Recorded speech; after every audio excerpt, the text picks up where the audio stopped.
पवन से युद्ध करने वाला पत्ता यदि पेड़ से गिरता है तो भी आकाश की ओर उठता है।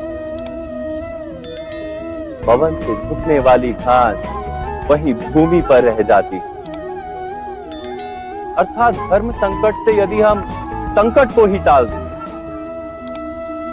तो सुख तो मिलता है, जीवन बढ़ता है, किंतु क्या चरित्र नहीं टूटता?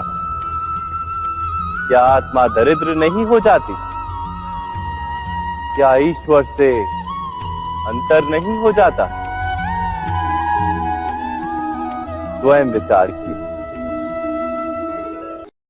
दो व्यक्ति जब निकट आते हैं तो एक दूसरे के लिए सीमाएं और मर्यादाएं निर्मित करने का प्रयत्न अवश्य करते हैं। हम यदि सारे संबंधों पर विचार करें तो देखेंगे कि इन सारे संबंधों का आधार यही सीमाएं हैं जो हम दूसरों के लिए निर्मित करते हैं। और यदि अनजाने में भी कोई अन्य व्यक्ति इन सीमाओं को तोड़ता है तो उसी क्षण हमारा हृदय क्रोध से भर जाता है।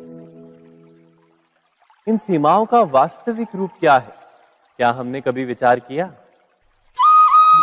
सीमाओं के द्वारा हम दूसरे व्यक्ति को निर्णय करने की अनुमति नहीं देते, अपना निर्णय उस व्यक्ति पर थोपते हैं, अर्थात किसी की स्वतंत्रता का अस्वीकार करते हैं हम। और जब स्वतंत्रता का अस्वीकार किया जाता है तो उसका हृदय दुख से भर जाता है।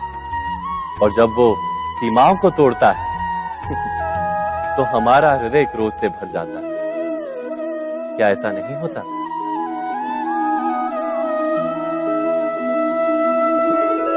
पर यदि एक दूसरे की स्वतंत्रता का सम्मान किया जाए तो किसी मर्यादाओं या सीमाओं की आवश्यकता ही नहीं होती। अर्थात जिस प्रकार स्वीकार किसी संबंध का देह है, क्या वैसे ही स्वतंत्रता किसी संबंध की आत्मा नहीं? स्वयं विचार कीजिए।